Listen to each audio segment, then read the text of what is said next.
my name is Roxanne. I'm also known as the Tiny Taster, and today's recipe is a fantastic Paneer Makhani. Now you know I have an excellent recipe for butter chicken on my channel. I'm going to link that below, make sure to check that out. But I wanted to do a vegetarian version, which is of course a Paneer Makhani. Makhan meaning butter or soft or velvety, which is this beautiful gravy. And it's great if you want to skip the meat and you just want some veg protein. I think it's nice to mix it up once in a while. Now you can jazz this recipe up. You can, make a nice elaborate meal for the festive season right now. Or you could just use it on a regular day when you want something a little bit extravagant. It's really quite simple, doesn't take too much time, and it is delicious. As always, the link to the full recipe with all the measurements and everything is linked down below in my detailed blog post. If you like this video, make sure to give it a big fat thumbs up. It always helps, and leave me a comment. I really want to know what you think. If you've tried the recipe, liked it, if you tried any other recipes, I always want to hear from you. If you haven't already, make sure to subscribe to this channel, because then you'll get you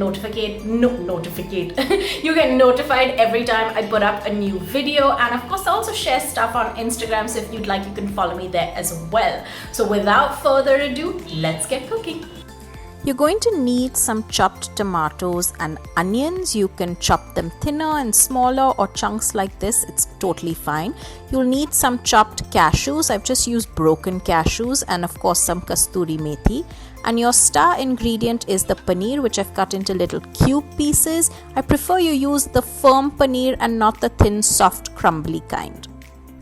You'll also need some spices. I've got turmeric powder, red chili powder, coriander powder, and then these over here is cinnamon powder, some garam masala and cardamom powder. I prefer to use the powdered version instead of a whole cardamom pod and cloves and cinnamon stick, but you could use those as well, no problem.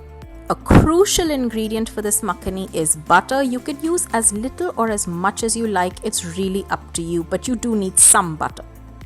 Now in a pan, I like to add some mustard oil. I just think the flavor is a lot better, and you can add butter to this as well before you add in your onions and you cook them down a little bit. I haven't added butter at this stage, but you could, no problem. To the onions, you'll add in your pieces of cashew and you'll just cook it down for about a minute or two till the onions start to sweat a little bit, and then you'll add in your chopped tomatoes and cook it all together. I like to add the tomatoes just a little bit after the onions, so the onions get a chance to cook and sweat a little bit before the tomatoes release their water. Add in your powdered spices, the turmeric powder, the coriander powder, red chili powder, some cardamom powder, your cinnamon, as well as a little bit of garam masala and some salt. Mix all these together and make sure to add about a cup or so of water, just to ensure that all the tomatoes and onion and the mixed masala mixture cooks well and mixes, and it's just a little bit submerged under water. I've added butter at this stage. You could have added it earlier. You could add more butter at this stage, no problem. But at some point in here, you want to pop in a little bit of butter to make it nice and smooth. Cook this mixture for at least 10 to 15 minutes. You can cover it and cook it as well.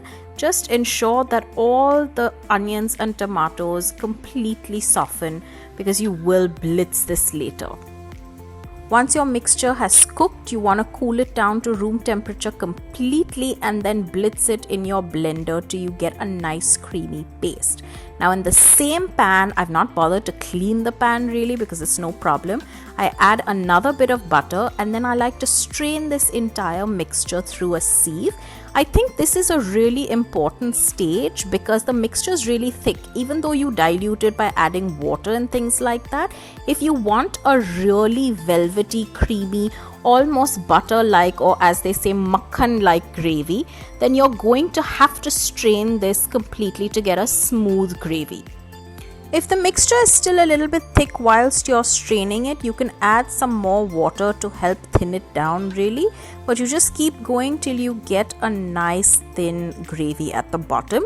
You will find a lot of the mixture left towards the end that tends to get chunky. You can throw it out really. That's all the that's the sediments. It's not going to give you a smooth paste, but if you don't mind it, you can add it back into your strained gravy. Either which way it works. To the gravy, I like to add a little bit more of the red chili powder, maybe a little bit garam masala as well. And if you haven't added salt, you can add that in. The masalas just give it a little extra flavor, and the red chili just for a tinge of extra color.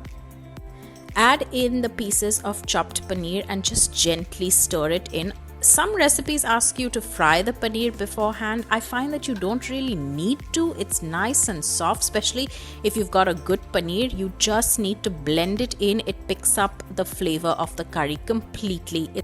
Crush in your kasturi methi, and then what I like to do, you don't have to do this, but I like to put a piece of coal in a bowl and let this steam to give it a nice smoky effect. This is something that you would do with butter chicken, just to give it that tandoor like flavor. You don't have to do this, but if you want to add that little bit of smoky texture or flavor to your makhani, you can add it with some coal. So that's really it. Your makhani is all ready. You could eat this with roti, naan, rice even, on its own, however you like. It's a nice thick gravy and so delicious. I hope you've enjoyed this recipe. If you have, don't forget to subscribe to the channel. I put a new video every week. Of course, give this video a big fat like and a thumbs up and leave me a comment. I always want to hear from you, and I will see you guys very soon.